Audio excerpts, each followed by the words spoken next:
l'agneau, car le grand jour de sa colère est venu, et qui peut subsister?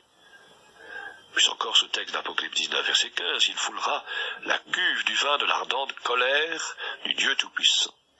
Le terme colère se rencontre souvent dans la parole de Dieu pour désigner la juste indignation du Dieu saint contre le péché, et aussi la manifestation de sa justice rétributive qui punit le pécheur obstiné.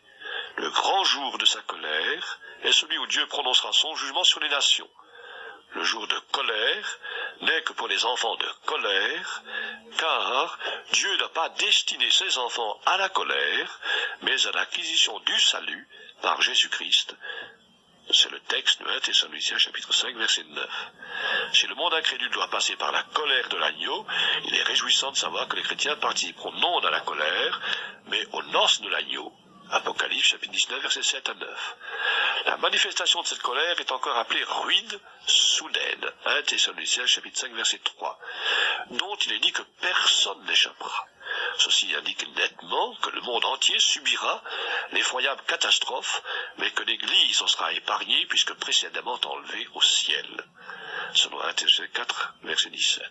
Le Seigneur lui-même nous invite à nous tenir prêts afin d'être en état d'échapper.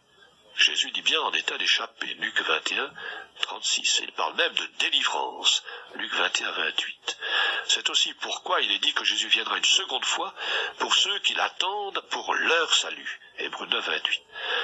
Le verbe enlever de 1 Thessaloniciens chapitre 4 vient du mot grec harpazo, qui peut se traduire par enlever de force, ravir, saisir, emporter à la hâte, s'emparer vivement de quelqu'un ou de quelque chose. Il y a dans ce mot le caractère de surprise et de rapidité à cause d'un danger immédiat imminent. Ainsi une maman qui verrait le feu prendre à sa maison s'empresserait d'enlever en toute hâte ses enfants afin qu'ils ne périssent pas. Pour aussi penser que l'enlèvement des enfants de Dieu aura lieu avant la ruine soudaine. En conséquence, l'Église du Seigneur n'a pas à attendre la réalisation de tous les signes annoncés par Jésus comme devant précéder son retour sur terre puisqu'elle sera enlevée avant le jour de la colère. L'enlèvement peut donc se produire d'un moment à l'autre. La délivrance de Lot, qui en est une frappante illustration, est donnée aussi comme avertissement par Jésus. Le cataclysme n'eut lieu que lorsque Lot fut au large, en sécurité, et Lot symbolise les disciples du Seigneur. Rappelons-nous que le Seigneur nous délivre de la colère à venir. 1 Thessaloniciens 1, versets 9 et 10. Et c'est pour cela que nous l'attendons. Mais la question se pose encore, qui sera enlevé? Le Christ possède une seule Église appelée son corps. Christ est le chef de l'Église qui est son corps et dont il est le sauveur. Éphésiens chapitre 5 verset 23. Le mot Église vient du mot grec ecclésia, signifiant chapelle hors d'eux. L'Église est donc l'ensemble de ceux qui sont sortis du monde, du péché, de la condamnation. C'est l'assemblée des fidèles, et non pas l'assemblée des fidèles et des infidèles. L'important est donc d'être membre de ce corps par le moyen de la foi, et de savoir qu'il ne s'agit pas de l'enlèvement de telles communautés religieuses, mais de tous ceux qui appartiennent au Seigneur, ainsi que le révèle 1 Corinthiens 15, versets 22-23. Revivront en Christ ceux qui appartiennent à Christ lors de son avènement. Le fait d'appartenir à un groupe religieux n'offre donc aucune garantie si nous n'appartenons pas à Christ. Jésus connaît les brebis qui lui appartiennent, et il n'a pas besoin de faire d'enquête pour le savoir. Le berger appelle par leur nom les brebis qui lui appartiennent. Mes brebis entendent ma voix, je les connais, et elles me suivent. Jean 10, 3 et 27. Le Seigneur connaît ceux qui lui appartiennent. 2 Timothée 2, 19. La question est donc de savoir si nous appartenons au Seigneur, si nous pouvons réellement dire avec conviction que nous ne nous appartenons plus à nous-mêmes, mais à Dieu qui nous a racheté un grand prix en donnant sur la croix son Fils unique pour nous sauver. 1 Corinthiens 6, 19. Êtes-vous une brebis du Seigneur? Sachez que Jésus le bon berger enlèvera ses brebis, celles qui lui appartiennent, pour les mettre en sécurité dans sa bergerie céleste. Dans 1 Thessaloniciens 4, il est précisé que les morts en Christ ressusciteront premièrement, puis les vivants seront enlevés avec eux. Il est évident qu'il s'agit également des vivants en Christ, ceux qui sont enracinés en lui, et pour lesquels il n'y a plus de condamnation. D'autre part, le Seigneur n'a-t-il pas déclaré à propos de son retour et par suite de l'enlèvement, l'un sera pris, l'autre laissé. Matthieu 24, verset 40-41, Luc chapitre 17, verset 34-35.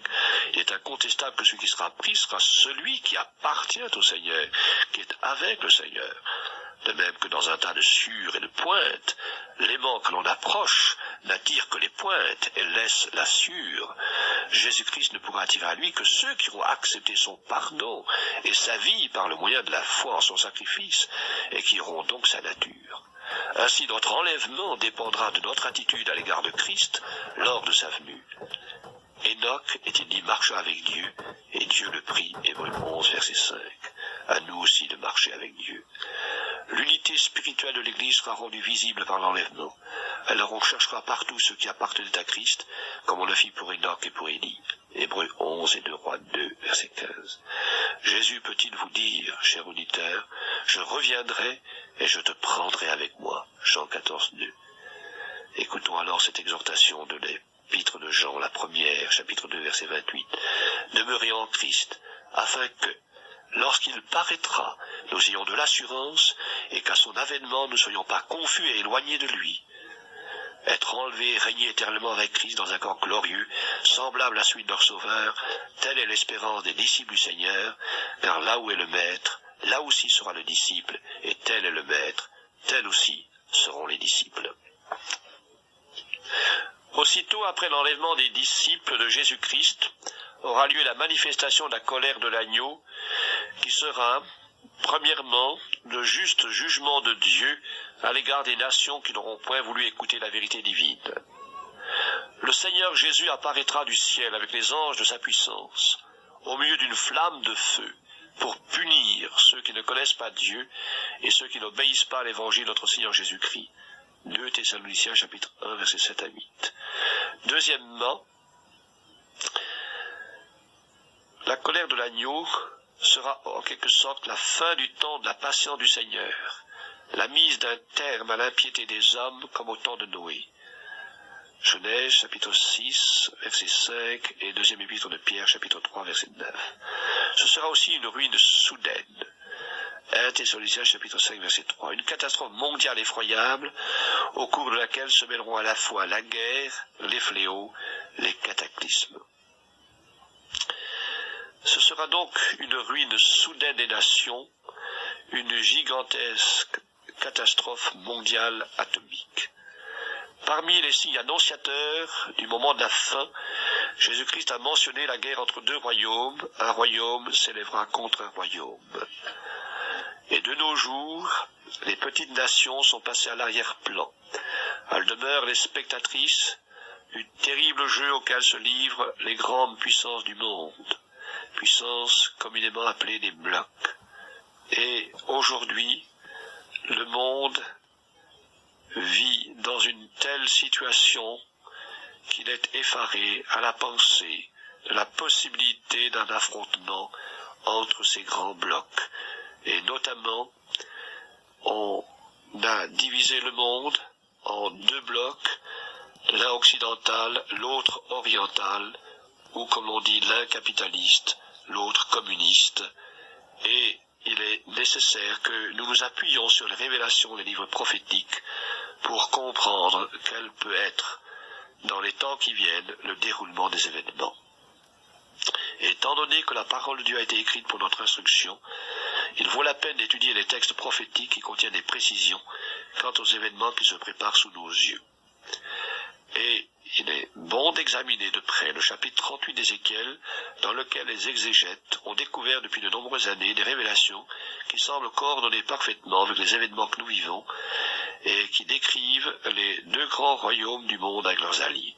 Le premier royaume, dans Ézéchiel 38.2, est présenté comme ceci. Fils de l'homme, tourne ta face vers Gog, au pays de Magog, vers le prince de Roche, de Méchec et de Tubal. Gog, c'est un titre mongolien signifiant Tsar ou Kaiser. Il concerne donc, semble-t-il, le chef de la Russie soviétique. D'ailleurs, n'est-il pas écrit au verset 7, « Prépare-toi, tiens-toi prêt, toi et toute ta multitude assemblée autour de toi, sois leur chef. » Magog.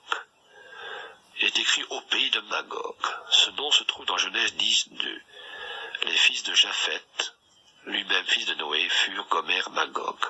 C'était un nom sémite. Il a donné naissance à la race des Scythes, peuple barbare, pour la plupart nomades, du nord-est de l'Europe et du nord-ouest de l'Asie. Au chapitre 38, verset 15 du livre d'Ézéchiel, il est aussi écrit « Alors tu partiras de ton pays, des extrémités du septentrion, toi et tes nombreux peuples avec toi, tous montés sur des chevaux. » Ce verset apporte aussi une précision quant à ce royaume, car le septentrion est considéré ici par rapport à l'État d'Israël, pays du prophète. Il s'agirait donc bien de la Russie. Quant au deuxième royaume, il est dit dans Ézéchiel 38, verset 13, « Les marchands de Tarsis et leurs lionceaux te diront. » Ceux qui ont étudié les questions prophétiques ont discerné dans les marchands de Tarsis une grande puissance maritime, en l'occurrence l'Angleterre qui a pour symbole le lion, les lionceaux seraient par conséquent ses alliés, ou pays anglo-saxons, États-Unis, Canada, Australie, etc. Le prophète Daniel dit au chapitre 11 de son livre, verset 40, « Au temps de la fin, le roi du Midi, son bloc occidental anglo-saxon, se heurtera contre le roi du Nord, bloc oriental soviétique. À son conflit, tous les peuples de l'Orient seront présents. L'eau de l'Euphrate tarit, afin que le chemin des rois venant de l'Orient fût préparé. » Apocalypse 16, verset 12. Et Daniel 11, 44, « Des nouvelles de l'Orient viendront l'effrayer, le péril jaune sera réalité, déjà menaçant, et toutes les nations seront dans la bataille. J'ai résolu de rassembler les nations pour répandre sur eux toute l'ardeur de ma colère, est-il écrit dans Sophonie, chapitre 3, verset 8. Vous pouvez aussi lire Zacharie, chapitre 12, 14, et Apocalypse, chapitre 16, verset 14 à 16. À ce moment-là, quand il y aura cet affrontement de ces deux royaumes, ce sera la ruine soudaine, non pas seulement de ces deux royaumes, mais de toutes les nations. Les armes seront redoutables. Les savants nucléaires sont tous parfaitement d'accord pour affirmer que si le danger de guerre n'est pas écarté à jamais, la bombe atomique conduira le genre humain au suicide. Or, comme la guerre s'annonce être encore possible, l'avenir est, par conséquent, fort peu rassurant. Des milliards et des milliards sont engloutis dans la diabolique industrie des engins de mort. Ce n'est certes pas pour la paix que l'on travaille fiévreusement à la fabrication et aux expériences des bombes atomiques ou à hydrogène. Les faits sont là et nul ne peut les nier. Les nations s'ingénient à trouver des armes de plus en plus puissantes. Les États-Unis fut la nation qui la première découvrit la bombe atomique et qui la première en fit usage sur les villes japonaises d'Hiroshima et de Nagasaki, tuant des dizaines de milliers de personnes.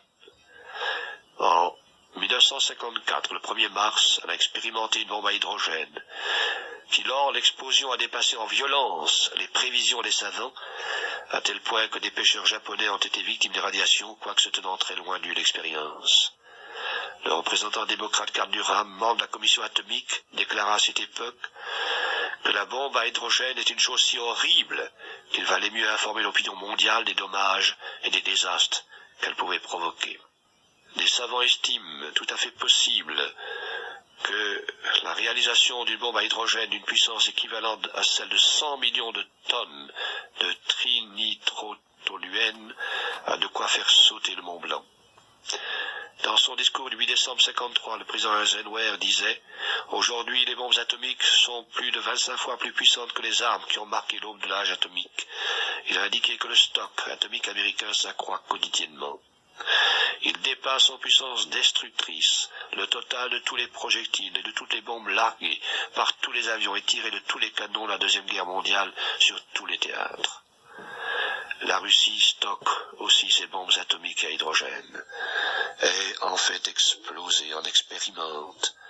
Les Russes possèdent non seulement ces bombes, mais encore des moyens beaucoup plus terribles qui peuvent atteindre n'importe quel point du globe en quelques minutes.